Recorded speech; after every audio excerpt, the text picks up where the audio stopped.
Hi, my name is Avis Reyes, and I have created this video diary for my recent trip to Brazil.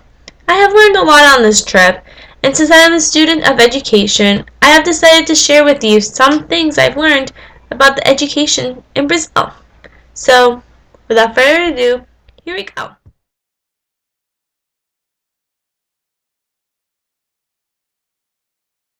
Before we learn about the educational systems in Brazil, we need to learn about the background, like location.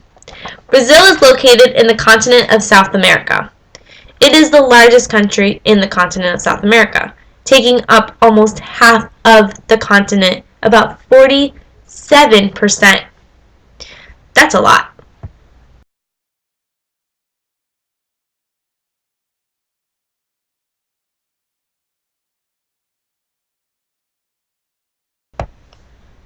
Some history about Brazil.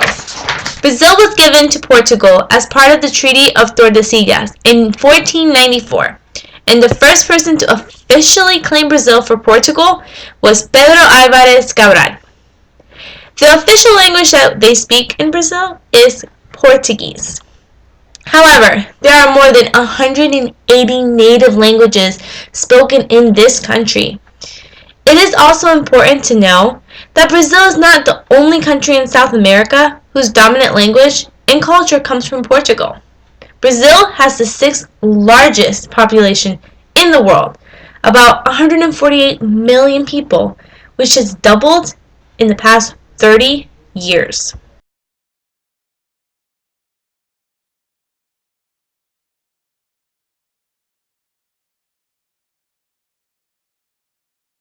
Educational systems. The federal government of Brazil regulates the country's educational system through the Ministry of Education.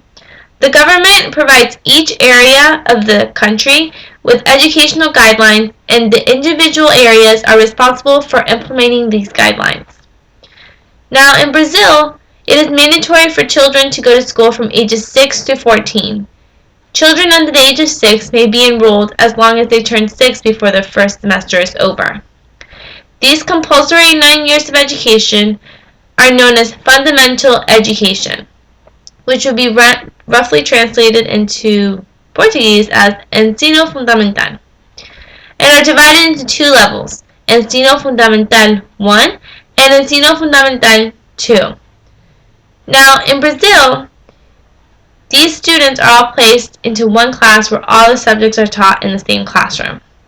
And under the systems of the state, each student is required to pass a test at the end of the year in order to go on to the next grade. And that is primary education. If a student chooses to go up to secondary education at the age of 15, they will go into ensino medio. And these children, or young adults, or adolescents pretty much, are from ages 15 to 18. And on top of this curriculum that they learned in their primary schools, students will also be learning philosophy and sociology. The courses that are provided during this time are designed to allow these students to choose and go on to public universities. So, if they don't choose to go through that route, they may also take classes that train them for any type of job.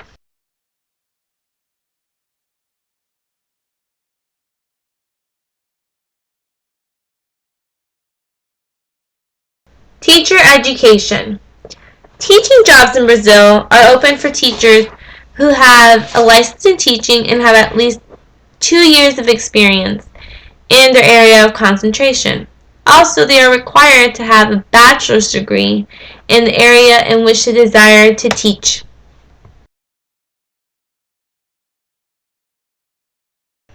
Similarities. Now, we have many similarities here in the United States to the educational system of Brazil. And one of the main ones is the grading scale. In the United States, we have the grade scale from 100% to a 90% being an A, an 89% to an 80% being a B, and so forth. And Brazil has pretty much the same thing. and also the fact that they have rural areas in their country, and we have rural areas here too. Now, many children that live in these rural areas do not have a choice and have to work for their families in order to get money because their families are very low income. Like in Brazil, we have some families here in the United States that kind of suffer from the same thing. And these poor kids have to choose to go to work and miss out on education. We have similarities as well as we have differences. And one of the main differences that I found in the country of Brazil from the country of the United States is that the number of Brazilian children that make it to high school is dropping really fast.